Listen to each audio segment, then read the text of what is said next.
பொதுவா மழை பெய்ய ஆரம்பிச்சிட்டாலே போதும் ஃபர்ஸ்ட் எடுத்தோடனே நியூஸ் சேனல் வச்சுட்டு இன்னைக்கு லீவ் இருக்கா இல்லையா அப்படின்னு தான் நம்ம எல்லாருமே ஆர்வமா இருப்போம்ல. ஆனா மழை பெஞ்சா எதுக்கு லீவ் விடணும் அப்படின்னு நான் கேட்கலங்க. தஞ்சை மாவட்ட ஆட்சியர் தீபக் ஜேக்கப் கேட்டிருக்காங்க.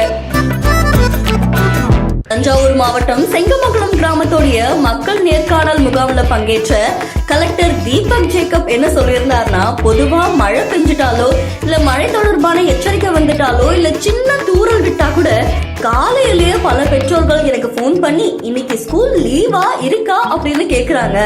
மழை பெஞ்சா எதுக்கு பள்ளிக்கூடத்துக்கு விடுமுறை விடணும் அப்படின்னு மாவட்ட ஆட்சியர் கேட்டிருக்காங்க.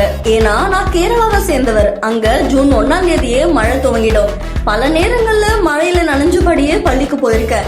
மழைக்கு விடுமுறை தான் கரெக்ட் அப்படின்னு நம்ம நினைச்சு வீட்டுல இருந்திருந்தா உங்க முன்னாடி நான் இன்னைக்கு கலெக்டரா நின்று இருக்க மாட்டேன். தயவு செஞ்சு பெற்றோர்களே உங்களுடைய பிள்ளைகளை பள்ளிக்கூடத்துக்கு அனுப்பணும் அப்படின்னு சொல்லி அவர் கோரிக்கை வச்சிருக்காரு. அது மட்டும் இல்லாம வாழ்க்கையில கல்வி மட்டும்தான் மற்றவங்களால திருட முடியாத ஒரே சொத்து அப்படின்றதையும் தீபக் அவர்கள் சொல்லியிருக்காங்க.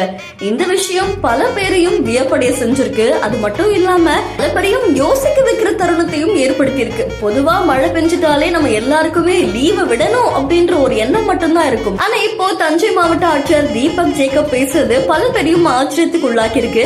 இதை பத்தி உங்களுடைய கருத்து என்ன அப்படின்றத மறக்காம பிஹைண்ட் நியூஸ்க்கு கமெண்ட் பண்ணுங்க.